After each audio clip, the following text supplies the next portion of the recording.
Hey, everyone. Welcome to Your Leadership Legacy. My name is Tina Paulus-Krause, and I'm a little giddy today because we have some really exciting news to share. So, Melissa, I'm not even going to say anything more. I'm going to hand it over to you, and you get to tell everyone what we've been cooking up. Well, thank you. And I've been super excited for this day. We've been working on something in the background. We have co-authored a book called The ABCs of Leadership. And we are super excited about this book. It's been a time in the making and really taking our experience and background and creating the ABCs because the thing is we want to see leaders win and excel, and we really more than anything want to see their teams win and excel. So we are super excited to share this with you. We are in the publishing phase and process. So it will be a little bit of time, but we are not going to hold back. We want to be able to share. So Tina, I'm curious. I mean, this is a project we're doing together. Why the ABCs of leadership? Why this?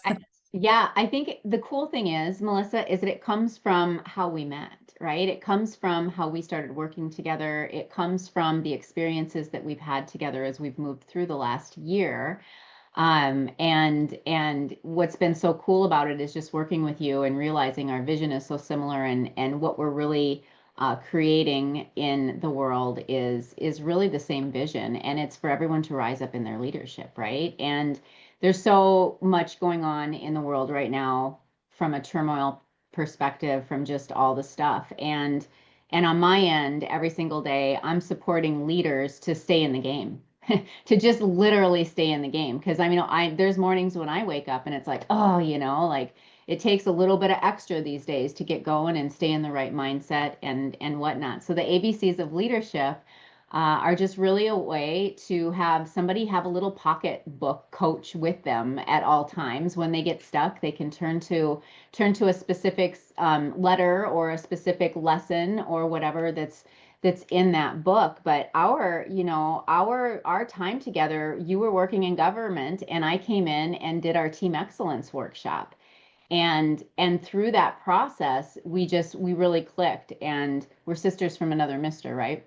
And it's been so cool to watch the evolution of it because we really put it to work with your team. It's almost like a case study of when we rise individually, we now take that into the teams that we play on. And we play on a lot of different teams in life. Our family is a team, our partner is a team, the people that we work with at work are a team. If we're a leader, our leadership team is a team, our company is a team. And so what I learned through going through my own journey is that the teams that I played on were never going to be as awesome as they could be unless I was in my own leadership.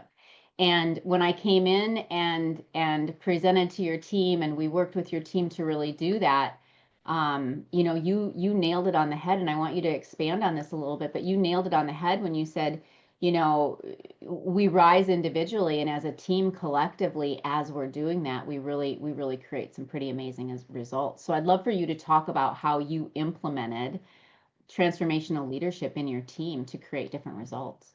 Absolutely. Thank you for that. And I appreciate that you're presencing that it's really everybody is a leader. I mean, we are being brought up by our parents and our school and everything to become that, at least that individual leader. And then if we create families and we become part of a team, we're expected to lead. And one of the things that I saw working, I was actually in engineering, and it was challenging leading engineers. I love them. I am one.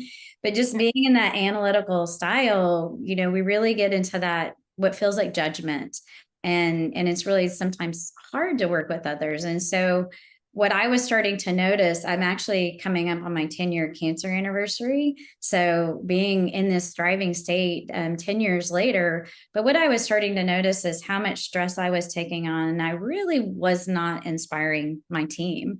And so I took myself on really trying to create a new culture for the team where everybody was seen, everybody was supported. There's a statistic that Gallup has done since 2000, and they really looked at organizations across the world, and that statistic is somewhere between 20 and 30%, we have active engaged employees at work. So these are those kinds of people that are, they know the vision, they know the mission, they're out in front, driving the boat.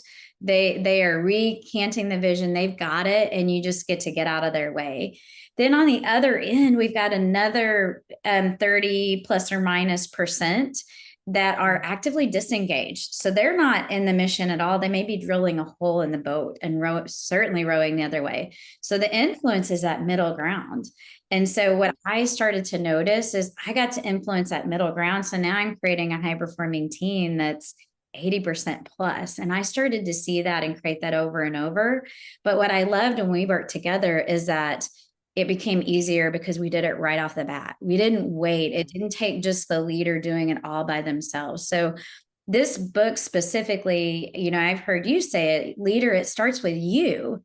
So this is really supporting. It's not just a book, it's actually a journaling exercise as well, where you take each which each letter, I said A, but you take each letter and you journal from there. So you really get to create your own version of that leadership trait. And so I'd love to hear your perspective, because we went through there's 26 letters in the alphabet, and be overwhelming.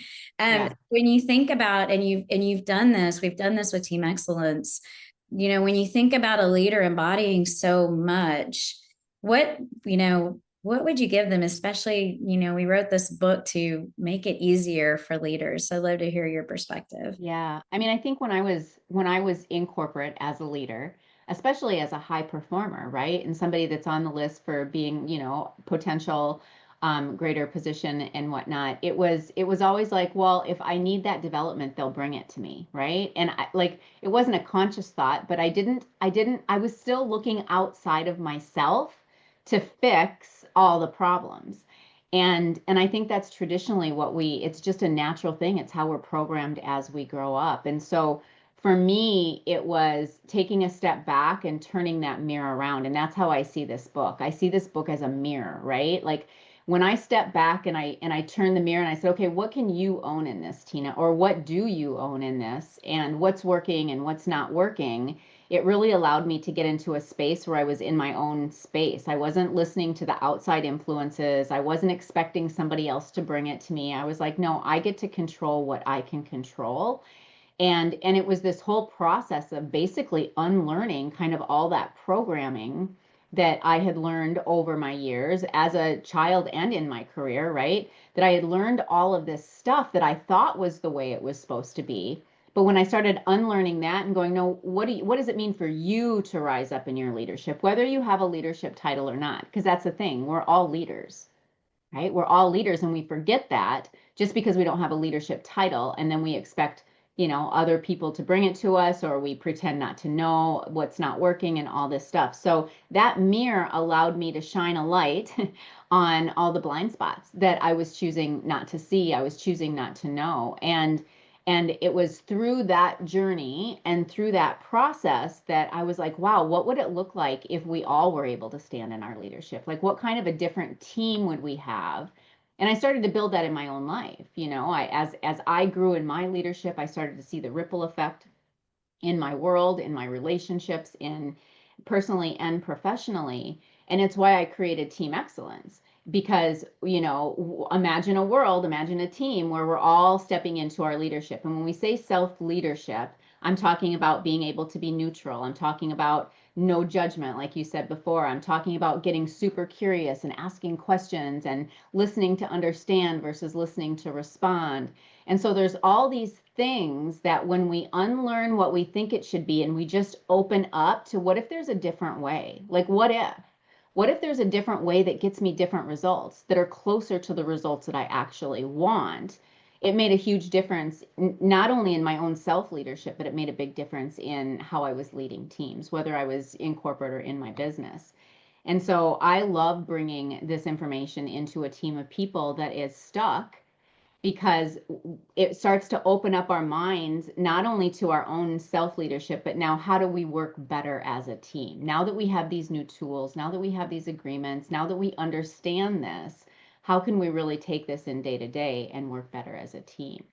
And so the journey of going through it myself allowed me to really put all the pieces together of it starts with me. Like I was the leader, you're the leader, we're all the leader, and we get to stop looking outside of ourselves for all the reasons why things might not be working in our life and step into, okay, this is my blind spot. Great. How do I move through it? Okay, this is the next step. Great. How do I move through it?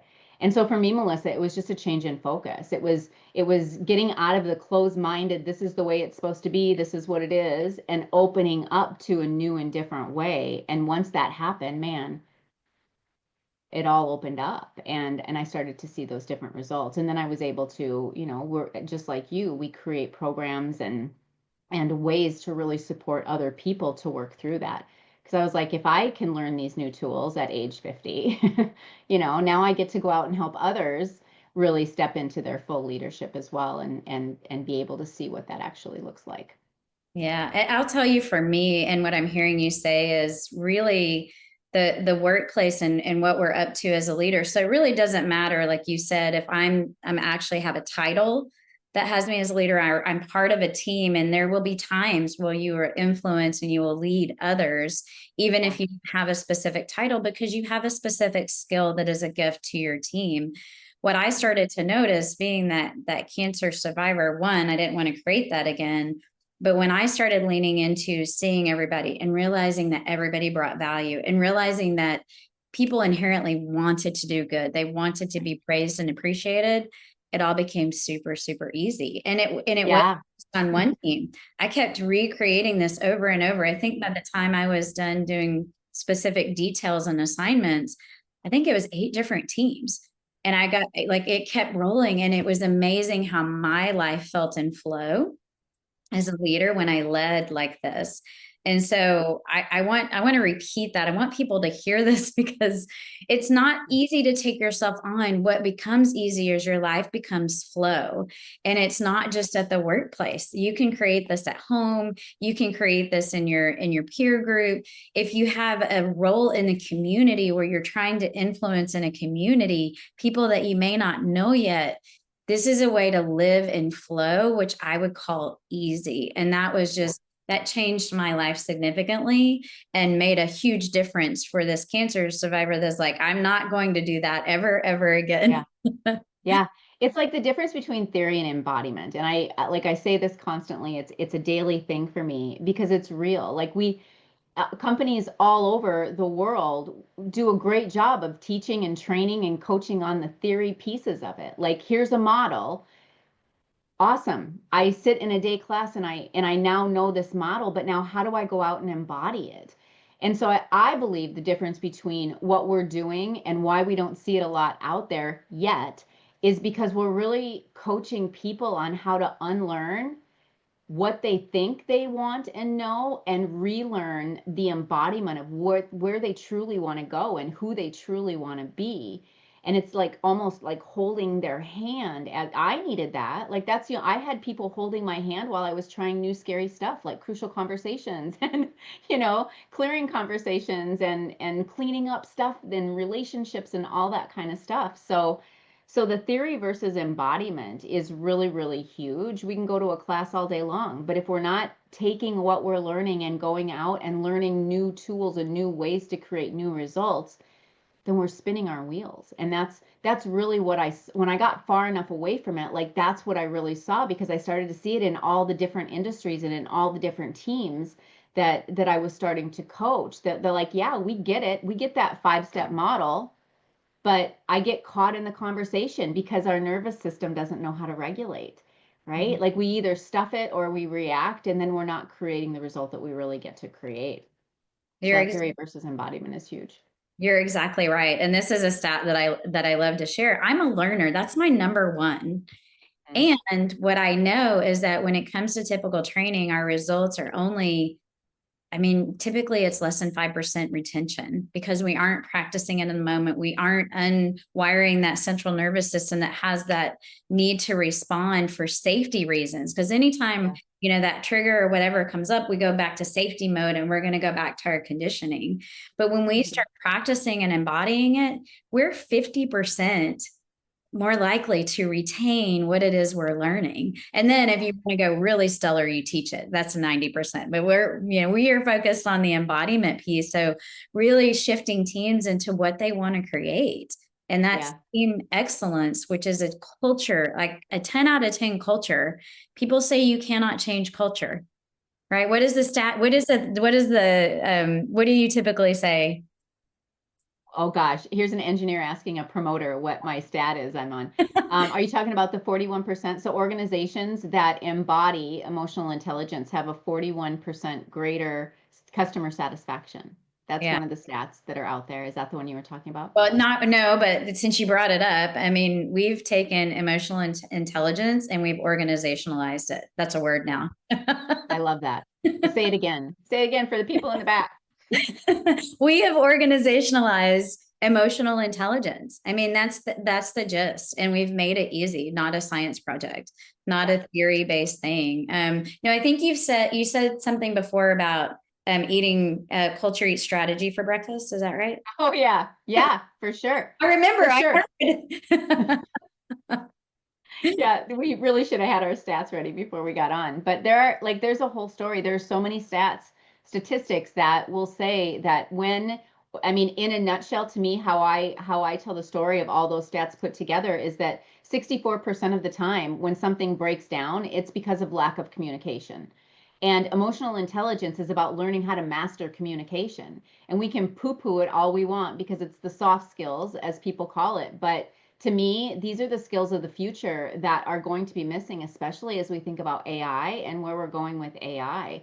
Emotional intelligence, 2/3 of the time, is what breaks down and gets a team stuck from actually being able to get to the result that they want. So imagine training your whole team how to work through that conflict with ease, how to move through that communication and still have relationship at the end of it. That's the culture. That's a 10-10 culture that we're creating. Talk more about the 10-10 culture, because I think that when people hear that, they're maybe not real sure of what it means, and it's so important. Well, culture is how your team shows up. And my doggy is introducing the mailman right now. It's how your team shows up. And it is the undercurrent of it's undercurrent of your foundation. And so you just hit on it. So communication and relationship are equal. And when we create 10-10 there, we start to create the 10-10 out of culture. And we're intentional about it. We don't just let it run the show. We're actually intentional about what we want to create and set the team up for success. And all of that also equals to profit and results. So none of it is disassociated. So you said it, this book is like a mirror. The world and the results are like a mirror. If you're not getting what you want, there's something to look at, and you can be intentional about what you want to create. Yeah. Yeah. And I think when, in that moment, I love to talk about in the moment. So in that moment, when I realize something's missing, in that moment, when I realize that we're in breakdown, in that moment, when I realize my team's not producing, a lot of the times we tend to pretend, it'll fall into place. Oh, it'll happen. Oh, it's just so and so, like whatever. We make these excuses where no, we get to really coach leaders how to embody, okay, team, time out. Let's address this. Let's figure this out, because the longer it draws out, the longer it takes away from getting to the result. Mm-hmm. So we can either wait 3 years for that result, or we can learn how to address that stuff in the moment and make it 3 days, and get to that result quicker and faster and have a result that's way better than it ever even would have been, because we're able to get through those breakdowns in a healthy way. Like that's the key, in a healthy way, not passive aggressive, not having emotional reactions, not going home and taking it out on your family. Like I was super good at that. Because let's face it, work and home these days, they come together. If you're having an issue at home, you're bringing it into work. If something's going down at work, you're taking it home. And I know for me, I used to say that my kids and my family, it's the most important thing, and I would say that, but then I would turn right around and work myself, you know, 50, 60, 70 hours a week. And so that's not embodying what it is that I say that I am, or what it is that I really want. That's a great example of, okay, my kids and family are important, but if I'm not embodying ways to create that importance, then I have a vision that's not aligned. Yeah, I really feel that. And that's actually how, as I reflected, I'm an engineer, I'm going to fix things. I'm an engineer very naturally and by training, but I'm going to fix things, and I'm going to make sure that if I don't want to experience them, and it's not going to happen again, or how do I fix it? And for me, I really realized how out of balance my life was. I was a former competitive athlete, and I continued that, which is also what helped me in the workplace. But there were areas that was not paying any attention to. So all of that, like the stress at work was coming home, at that time I wasn't married, but it was all impacting each other. And you could tell yourself a story and say that it's not impacting the other, but it definitely is. Yeah. And if you're avoiding something, you're going to hit a ceiling. And I love that we're on this Zoom box, but you're going to hit a ceiling that you can't get past. Now, when we do this intentional look, when we're mirroring and we're leaning in, we actually get to create exactly the life we desire to include at the workplace. And it's not out there. It's actually, we have the power and the capability to create what we want in every area of life. And again, I just want to reemphasize, because that was important to me. Life became easy and flowy, and it still is, because of my commitment to lean in, be curious with myself, and really lead from a place of excellence. Yeah. So my life became easy and flowy, because I resonate with that. Like I will never live any other way. Does that mean life is perfect? No. I think that people might immediately judge that, right? No, it doesn't mean that life is easy. It means that life is still life. And it means that today, and I don't want to speak for you, I'll let you follow up with it, but it means that today, when life's not easy, I have the tools to get through it and feel much better about that end result. It Yeah. doesn't take me out. I'm not on the bathroom floor for 3 weeks because of it. And that was really important to me, because I would take that and I would hold it in, and we're holding stuff in and holding stuff in, and stuff's bothering us. It's going to manifest in other ways, and usually it's our health. And for me, it was, life is now less perfect. And Yeah. Yeah. honestly, it was never perfect. I was just wearing a mask, and I was being inauthentic to myself. The reason why it's easy now is I'm totally authentic with myself. Like I've got love on my back wall. I lead from love. I lead from seeing somebody unconditionally and realize that I care enough about them to see them succeed, even if they messed up, even if they got something wrong at the end of the day and what we're up to. I care about them enough to elevate them and figure out, are they resourced? What kind of support they need. Is something going on in their personal life that they need some space right now? And that's all okay. Yeah. I mean, sometimes it's literally asking one question, it can completely turn the whole thing around. But instead of thinking about what's the one question I can ask right now, we try and fix, right? Like it's an automatic thing. So when I talk about unlearning things, being a fixer is one of them. That's something I got to unlearn. No, Tina, it's not yours to fix. You can be there and hold space. You can be there and, be there for them, but it's not yours to fix. I see that a lot of the times on teams and leaders that I'm working with.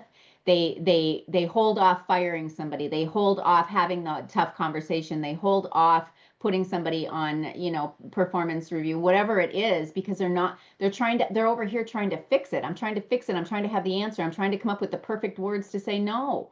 You will never have the answer. You and your team, or that other person together, get to create the answer and get to create the solution. But if we're over here trying to fix and trying to think that we're the end all be all, that's where a lot of the breakdown comes from. And so being able to coach somebody through learning how to do that is like, in watching that on a team happen on a team level, with everybody practicing that at the same time in this safe space, it really is magic. It's magic.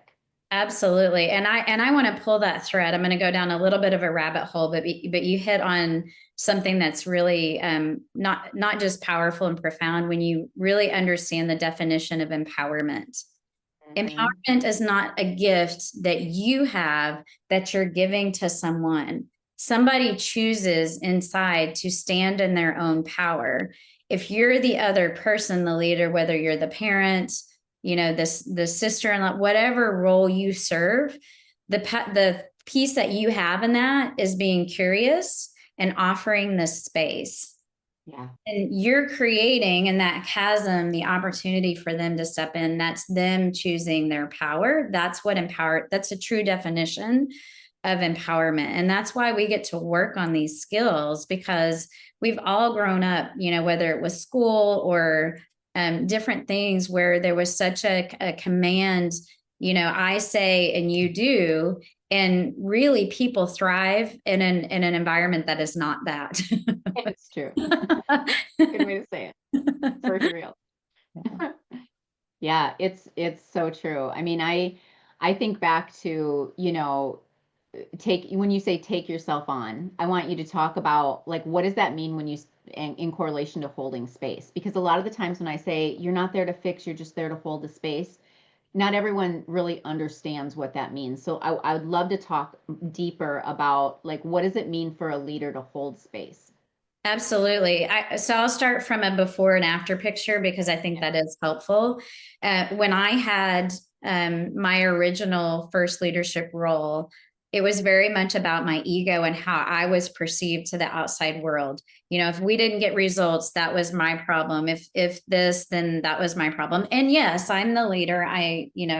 It's about results, but I am not in charge of each and everybody as far as what they do or do not do. I'm leading them, so it's very much up to me to influence, encourage, etc. So that takes a different level of leadership skills. So I can bark orders all day long, but I don't know about you. When somebody barks orders at me or tells me how it should be, I kind of want to do the opposite almost all the time. Totally. When we But I was good at barking them. So that's the like crazy thing about it, right? Like I'm good at barking, but man, don't you tell me what to do. Exactly. And so Crazy. holding space is really, creating the opportunity for someone to know their why, because we have these mission, vision, and values, and it's all great, but people get to align to it. They get Yeah. to say, Yeah. oh, yeah, I'm super excited that we're creating XYZ. That's, I feel that in my body, and I will, reinvent myself to create that. Sometimes that means extra learning or whatever. But when we create space, we're supporting them. So we're influencing and we're creating the vision. We're supporting them to make sure they're resourced, whether it's having training, whether it's sometimes it's the hours, it's the working conditions. Yeah. We won't go down this rabbit hole, but there's a whole conversation in and out of office, right? And Mm-hmm. not everybody thrives in office or out of office. But when we know ourselves, we know that I don't have these other distractions. For me, I'm very extroverted. So people always around, I was always interrupted because I wanted to engage with people and support them. So leaving that space is seeing the chasm, but being the one willing to help close the gap, not in a command way, but helping, making sure that person's resource, helping, making sure they can be heard, and maybe even asking the questions because they've got all the answers inside. So it's Yeah. asking the questions so that they can draw it out. And the thing is, if you think about it for yourself, if somebody's asked you that really good question and you have an aha moment, it's going to stick. Whereas if Yep. somebody told you, you're like, well, yeah, I guess that could work. But oftentimes for me, being the engineer, I'm kind of debating why that won't work. It's just my Yeah. natural tendency. Right. Because it's not your answer, right? I mean, this is probably one of the biggest leadership lessons I've learned in the last 5 to 10 years is, asking that right question. And there's a skill set that goes with that from a leadership perspective. I remember when I first started having coaches and they were rattling off these questions to me that were making me like have these big, huge light bulbs. And I'm like, because I was studying to be a coach. And I'm like, how do you know that laser question was going to hit like that? And so there's practice involved in that. And that's part of really stepping into your leadership and taking you on. It's letting go of the ego that says, I have to have the answer, letting go of that hero complex that says, oh, it's my job to save the day. No, it's not our job as a leader to save the day. It's our job as a leader to empower everyone to create their own savior in their own day, kind of a thing, right? And so there's a mind shift there that goes, and if I wouldn't have learned how to embody a new way, I don't know that I ever would have gotten there. So that's where I'm going to go back to the book now, the ABCs of Leadership, because that's exactly where we're going with this book and with this Team Excellence workshop, is really supporting leaders to not only help change their own mindset and lead in a different way, show up in a different way. But now how do I get my team to do the same? How do we all move together, and what does that look like? So talk a little bit more about the book and some of the things that we've got coming with that, because we get to have support with a decision on the cover, I hear. Yeah, absolutely. You get to be on the journey with us. So if you're hearing this and you're super excited about the ABCs of leadership, Tina and I are going to be doing this regular to go through the alphabet as we work on the publishing process, because that's not automatic overnight. But the first thing that we want to do is make sure that we have a cover that resonates. So we've got a couple options that we'll be releasing shortly, and we'd love for you to vote and help us decide which cover looks best for what we're talking about.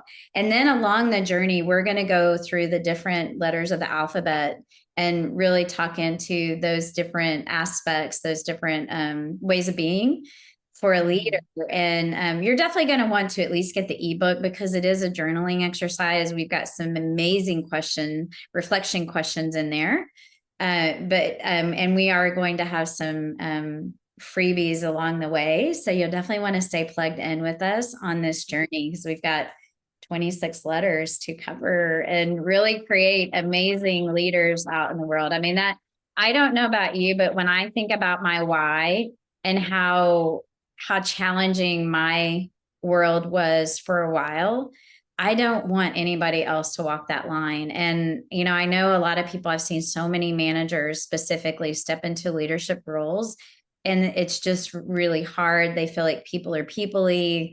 And when I made the shift, it actually wasn't. Like, leadership became super fun. People became super fun. And I love the level of relationship and connection that I created. And it's like this cup. I mean, I was pouring in and it was just overflowing.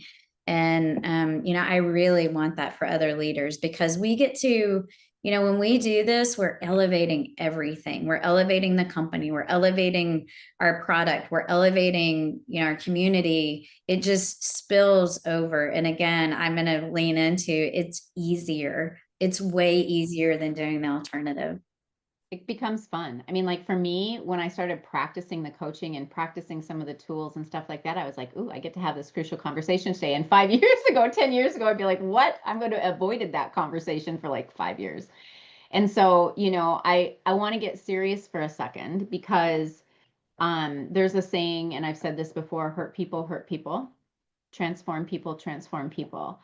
and and that's where we're at. We've both been there. We've both been there as leader of teams, personally and professionally, and I can scroll my list of mistakes a mile long. And going through the journey, and as you said, taking myself on, it was the hardest project I've ever taken on. And on the other side of it, it was like, oh, this is what it's like to be healed, right? This is what it's like not to bring my trauma with me. This is what it's like when I have an open, clear mind.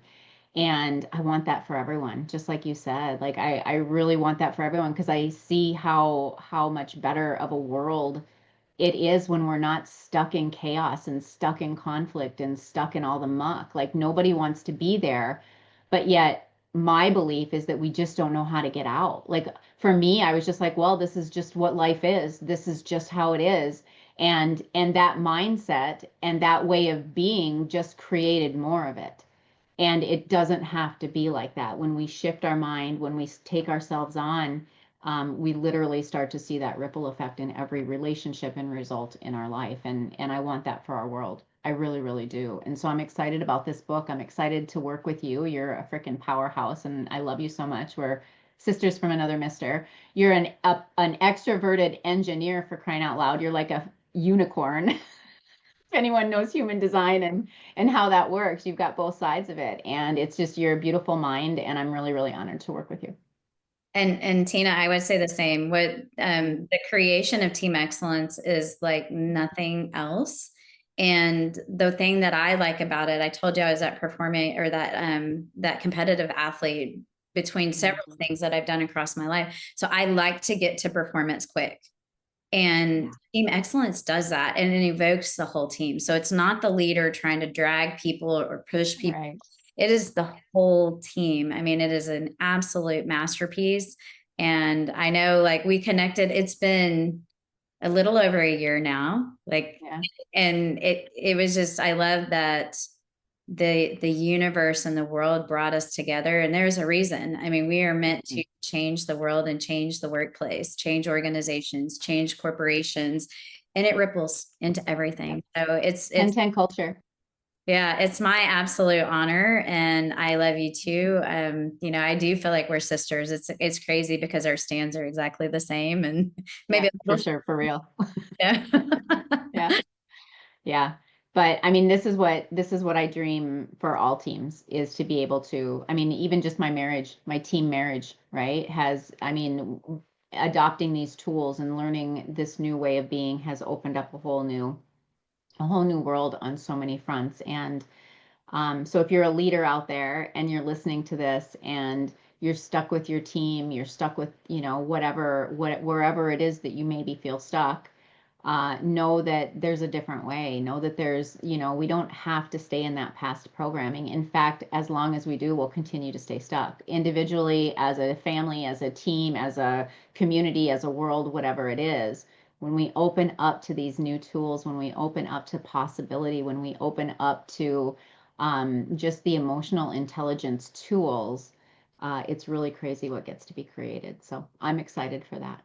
Me too. And you know, if you've been listening to this, definitely come on this journey with us. We're super excited about this tool in the book, The ABCs of Leadership. But here's the deal: if we touched on something, you're like, "Ouch," and you don't want to wait, please reach out because I mean, I'm Yeah, telling you, there shift can happen in a moment's notice, and we're here for. totally. Yeah, and the ouch is good. Like, I just want to say that if you're like, ouch, that's awesome. You're starting to aware. I can't even tell you how many ouches I've had over the last 5 or 7 years. It's like, ow, that hit hard. And it's true. And Mhm. it's true. And I get to face it. And that's what taking yourself is all about, is really opening up to those blind spots that are ouches. Yeah. So, all right, sounds good. Yeah, check it out. We're gonna drop the links below and we'll see you soon. We're gonna be on here quite a few more times introducing each of the alphabets in the letter or in the Yeah. alphabet for leadership. So, Awesome. Thank you all. bye.